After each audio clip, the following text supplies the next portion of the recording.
Thank you for coming together with us this morning in this time of worship.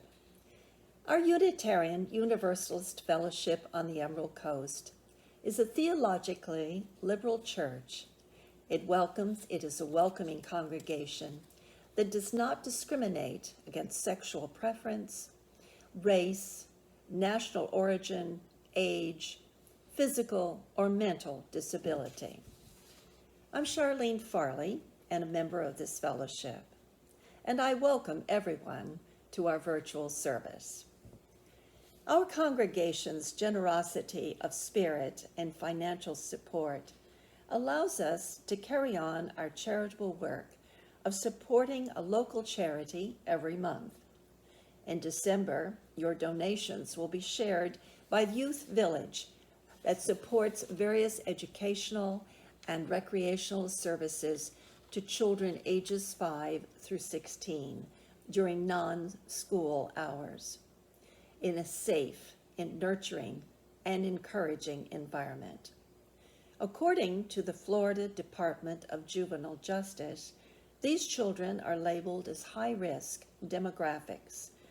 Donations to Youth Village and pledge commitments may be made to UUFEC and mailed to UUFEC, Post Office Box 205, Valparaiso, Florida 32580. Our speaker this week is the Reverend Lara Hoke, minister at the First Church Unitarian Littleton, Massachusetts. Her pre-recorded sermon is entitled The Miraculous and the Mundane, a UU Appreciation of Hanukkah.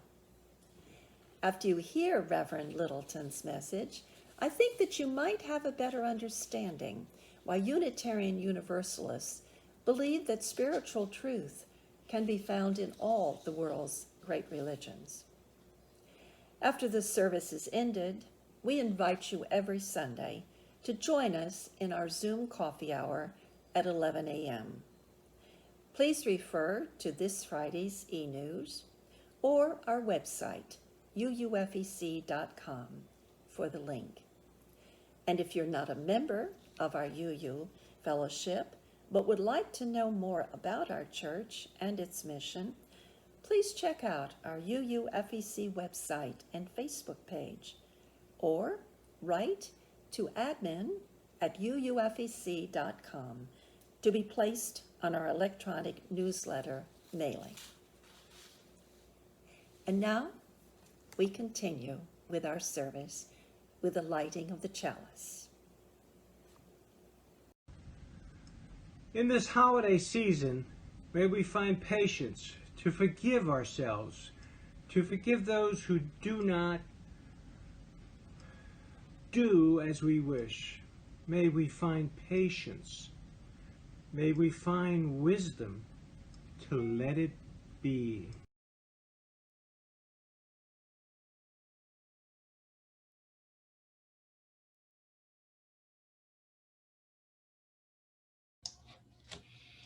Good morning again.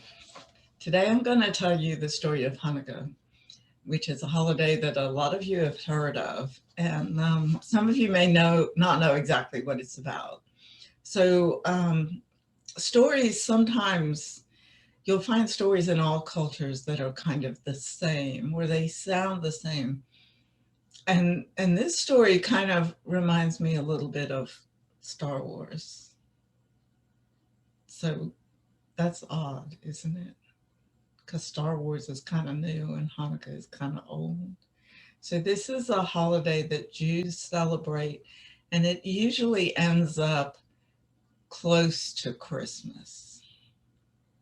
But it has nothing to do with Christmas or winter or any of those other things. As a matter of fact, God doesn't even show up in this story. So this is the story, and it starts like this. Long ago in a galaxy far, far away. Well, okay, that's the wrong story. But it does happen a long ago in this galaxy, on this planet, during the reign of Alexander the Great. So this is when the Greeks were ruling most of the Middle East. So Alexander conquered Syria and Egypt and Palestine, but as he conquered lands, he allowed the people under his rule to continue following their own religions and their own cultural practices. But what happens with kings is the king, he gets old and he dies, and then his son gets to be king. And, his son may be good, and then he dies, and then his son gets to be king. And so everything went along pretty well. And even after Alexander died, because people carried on this same tradition until Antiochus IV became king. And that's when it turned into the evil empire. But that's the other story too. But it did get pretty bad. So he didn't let people have different cultural practices or practice their own religion. And he began to oppress minorities, but really oppress the Jews by forbidding them to practice their own religion. He put different priests in charge, and he destroyed the Jewish temples. So there were two groups that opposed Antiochus. One was a group led by a guy who I think has one of the best names in all of history. His name was Mattathias the Hasmonean, and his son, Judah Maccabee, and a lot of you will have heard of the Maccabees. And the other group were the Jedi. Oh, well, I think I'm in the wrong story again. Anyway, there was another group, and the two groups joined forces and went off into the hills and trained and, learned how to be Jedi and succeeded in defeating the king and taking back their temple. So that's good. So the temple had been wrecked and things thrown around, and it was a mess. So in the temple, there was always a menorah or a candle holder or a light that was supposed to burn 24 hours a day. And back then, they didn't use candles, they used oil lamps. So they get back up, they put the menorah back up, but they couldn't find enough oil to keep it going. So it took a while to make the oil and to get a new supply. So they only found enough oil to keep it going, keep the light going for one night. And miraculously, that little bit of oil lasted for 8 days, long enough for the people to make more oil and then relight the 24-hour, the eternal light. So for that reason, we celebrate Hanukkah for 8 nights, and each night we light a new candle. So why are there 9 candles in my candle holder? And the reason is that this candle in the middle is called the shamus, and shamus means servant. And you light this candle, then you use this candle to light all the other ones, so that no other candle does any work. You're just supposed to enjoy them. They're not supposed to serve any other people, any other purpose, but to enjoy them. So this is the servant candle, and it goes right here. And every night you light another candle and another candle, and you add the candles, because Hebrew reads from right to left. So the new ones, you keep adding them in this direction, but when you light them new one first.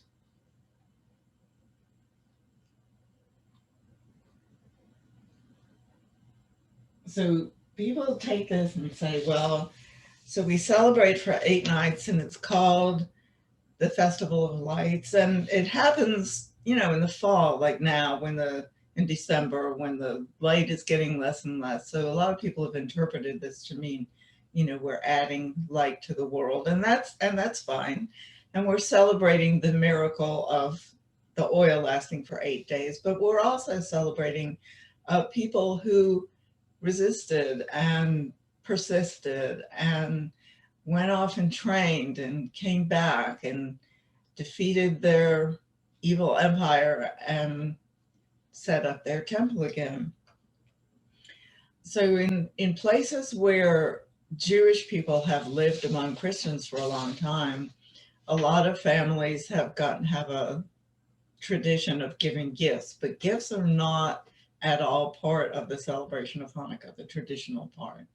Now, the celebrations that I remember come from the Eastern European tradition. And then the Eastern European traditions, the only gift was geld, was money, a small amount of money given just to the children. And so these days, we usually celebrate with chocolate money. And we play with a dreidel, which is like a little top. And I'm sure some of you have played this. It's a spinning game. You spin it, and then the little symbol tells you, what to do, whether you get more money or you have to put money in. And the symbols, some people say they stand for a great miracle happened there.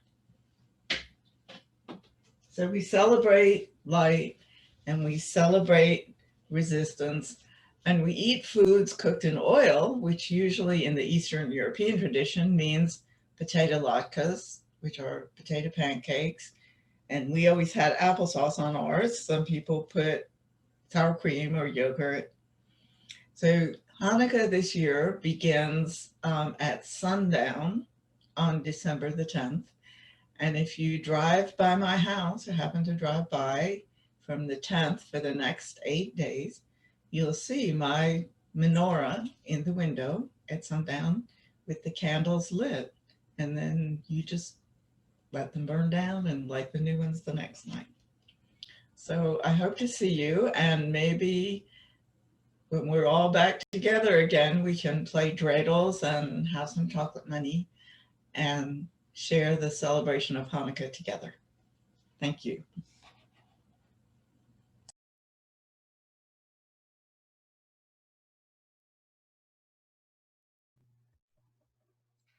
As December opens up before us, we welcome in the gift of reflection.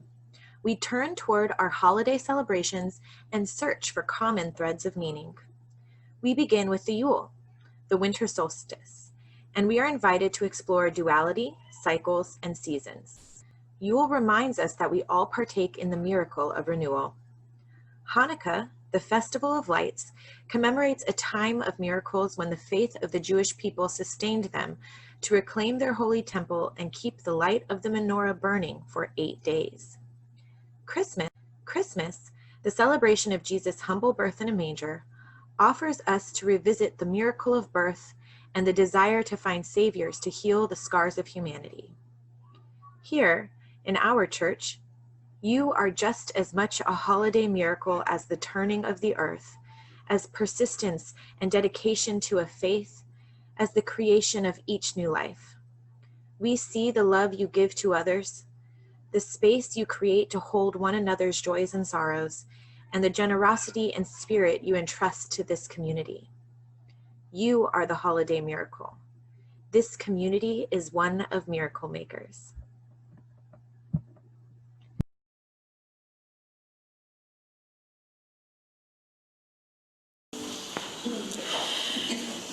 Today we consider together the Jewish holiday of Hanukkah. As many of you know, Hanukkah is considered a fairly minor holiday in the Jewish tradition. It's not in the same league as Yom Kippur, which we talked about together in September. It's not as major of a holiday as Rosh Hashanah or Passover or other holidays. It's a minor holiday in part because it's the only Jewish holiday that's not mentioned or mandated in the Hebrew Bible or the Torah. It is apocryphal. The story of Hanukkah is found in the non-canonical book of Maccabees, which is written in Greek, not in Hebrew. And it's discussed just briefly by the rabbis who are in the Talmud. Most of us, myself included, if we were asked what is the miracle that's being recognized or celebrated for Hanukkah, we would say something about the temple oil lasting longer than it should have, lasting for 8 nights, even though there was just enough oil for 1 night. Many learned rabbis and other learned Jews will point out that perhaps the real miracle of Hanukkah was the underdog victory of the Maccabees. In the 2nd century BC, the Jewish Holy Land was occupied by the Syrian Greeks, and the Syrian Greek occupiers took over the temple itself and didn't allow Jews to practice their religious traditions properly. And so a small group of Jews, known as the Maccabees, fought the mighty Syrian Greek forces, and amazingly they won, driving the occupiers out of the temple. And the temple was rededicated shortly thereafter, and the word Hanukkah actually means dedication. So many would say that the true miracle was this very unlikely victory. The miracle of the oil, many rabbis will say, was more or less a fairy tale tacked on to the story of the Maccabee victory. That's tacked on by the rabbis who put together the Talmud. As Rabbi Rachel Barenblatt, a blogger that I love known as the Velveteen Rabbi, as she puts it, one plausible reason that the rabbis shifted toward a focus on the miracle of the oil is that they were already uneasy about the Maccabee story of military might. After all, there was an attempted revolt in 70 AD that resulted in the destruction of the Second Temple, and then came the Bar Kokhba revolt against the Roman Empire, 134-135 AD. And by the time the Talmud was compiled, it was clear that resisting imperial power had devastating effects. And so, Rachel Barenblatt says, the rabbis who compiled the Talmud didn't want to enshrine as a holy writ a story which might encourage Jews to resist and possibly be slaughtered. And so it's the miracle of the oil that we celebrate with the most gusto on Hanukkah. The central symbol and focus, of course, is the menorah, or really more specifically the Hanukkah. Menorah is the more generic term, this Hanukkah. It's a great visual for remembering the miracle of the oil, not so much for the military victory. Rabbi Barenblatt notes that one of the great things about Judaism is that it is a multi-vocal tradition. There's always more than one answer to every question. There are wonderful debates. And so what might seem like a simple question, what's the main point of Hanukkah, has a lot of different answers. In addition to the obvious answers, it's about the miracle of the oil, or it's about the military victory. There are other potential answers. Rabbi Steve Greenberg says that for American Jews, Hanukkah is sometimes mostly about religious freedom, or freedom from tyrants. For traditional Jews, he says, it's often about a fight against assimilation. Hasidic Jews, he points out, a more mystical branch of Judaism. For Hasidic Jews, it's about the inner light, seeking one's inner life, and that small burning candle within. So everyone has their different answer about what's the most important thing about Hanukkah. As I think about it this year, the thing that jumps out at me is trying to figure out what's a miracle and what's just mundane. So let's consider the miracle of the oil, the central one most people think about. It's really a pretty modest miracle, as miracles go.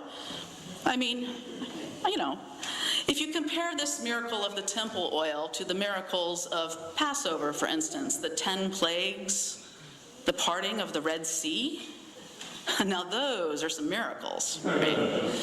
By comparison, the miracle of the temple oil seems almost like a good card trick.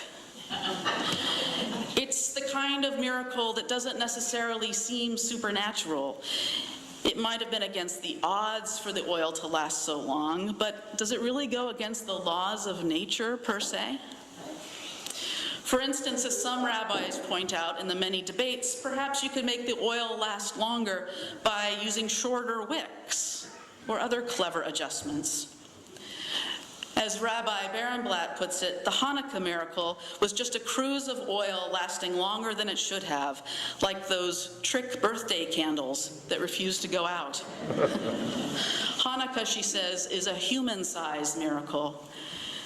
It's also, she tells us, a very manageable miracle. It's something we can almost reenact, lighting our own little candles against the darkness, increasing in light day by day as we move through the darkest time of the year.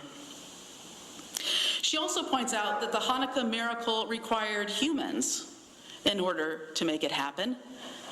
The parting of the Red Sea, that was all God. But the leap of faith it took to rekindle the eternal light in the temple, that was a very human leap of faith. There's something very human about the Hanukkah miracle, she says. Looking at it another way, as the great Jewish theologian Martin Buber puts it, what are miracles but awe-inspiring natural events recorded by extremely enthusiastic participants? Rabbi Mark Gelman writes about a great Jewish legend that you can find in the Talmud. It's a legend that says that some of the people that walked through the Red Sea in the Exodus from Egypt as it was parting never saw the miracle of the parting of the Red Sea because they never looked up.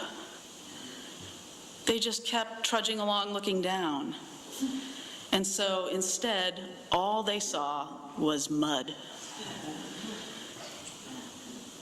As Rabbi Gelman writes, is it not possible that we humans were put here on planet Earth so that we might look up? That we humans are put here to look up and around for the miraculous so that all of our vistas might not be mud. And so that's what Hanukkah means to me, at least this year. For me, Hanukkah is parsing out the miraculous and the mundane with an openness to awe. I want to be one of Martin Buber's extremely enthusiastic participants. I want to see miracles when I look around and not mud. I want to look at the miracle of the Hanukkah oil and see not a good card trick or magic birthday candles. I want to see awe-inspiring faith and hope of a people that resisted having their spirits crushed or their traditions lost.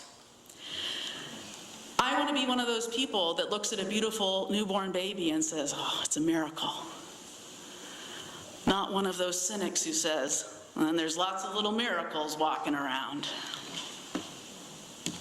Because yes, I realize that childbirth is well within the realm of the natural. It practically defines what is natural. It happens all the time. And yet, it is also a kind of miracle. Consider that today, in late 2018, there are approximately 7.7 billion human beings on planet Earth. That's a big number. 7.7 billion. And yet, it might seem silly to think that there are 7.7 billion miracles walking around. I started to wonder how many people had ever lived on planet Earth. And it turns out that the experts think the number is somewhere around 108 billion human beings. So in addition to the 7.7 billion of us today, there were about 100 billion human beings before us. 108 billion miracles, that's a lot of miracles. But then I thought, well, okay, what about the sun? There's only one sun, the star closest to us. So I thought maybe the sun and stars are the real miracles. And I wondered how many stars there are. And of course, it's not really possible to know, but the scientists guesstimate that there are approximately 3,000 million billion stars in the universe. That's 3 followed by 16 zeros. So when you think about it, we human beings are much more rare and precious than stars. To quote one of my favorite songwriters, John Lennon, Instant Karma, "What on the earth do you think you are? A superstar? Well, right you are." Human life is rare and precious any way you look at it. I think we're really cosmic lottery winners. What are the odds of any one of us existing? Of course, it's impossible to calculate that. But just think that everything had to go exactly as it did for the last, 13.5 billion years? Everything. Either your biological parents met, or at least their biological material had to be brought together in some way, defying huge odds, and before that, other couples, and so, all the way back to 50,000 BC, when the first human beings were on Earth. And before that, of course, everything else. The sun and the earth had to wind up just where they did. Everything, the earth, the universe had to be created just as it did. It's staggering. It is a miracle. There are 7.7 billion miracles walking around. So take a look around the sanctuary today.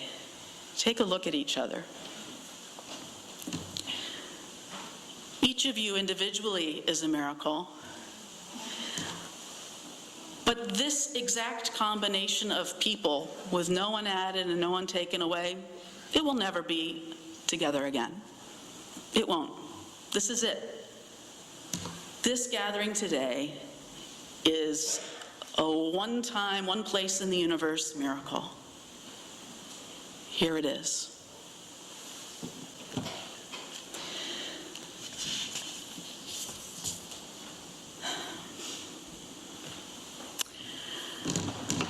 I'm a relative newcomer among you. I've only been here for about 4 months. So I want to put a mirror on you and let you know what I see when I look at this congregation. This congregation has been around for 304 years, many generations. You've had different buildings. You've had many different ministers. You've had many different standing committee chairs and deacons and other lay leaders. And yet, you've kept all of this going. You've made and created and preserved a spiritual home for people who might not have felt as supported or nurtured anywhere else. You've brought together a collection of people from different walks of life, from different circumstances, different ages, you name it. People who don't believe all the exact same things, but who share core values. And it's become, to me, this miraculous community. I see people who obviously care deeply for each other, in spite of whatever differences might be there. I see people who know how to do hard work and still have fun while they're doing it. I see people who really know how to do church, as we say. I know that the daily running and operating of a church seems as common as mud. But I look around and I see miracles. Every time I come into this building, whatever the weird hour I might be passing through, there's somebody here raking leaves, decorating for the holidays, folding up some sort of handout, doing that common work just out of love. That, to me, is a miracle. We've kept this flame burning here maybe 8 times longer than it seems like it should have. I don't know, but we've kept it burning. And so today, I hope that this minor Jewish holiday that we're appreciating can give us major inspiration to keep our own candle burning here. I want to thank you for the miracle that you have created and that you sustain. Blessed be, and amen. Love is the spirit of this fellowship. May the songs we sing celebrate this love. May the lives we lead embody this spirit. May you all go forth in peace.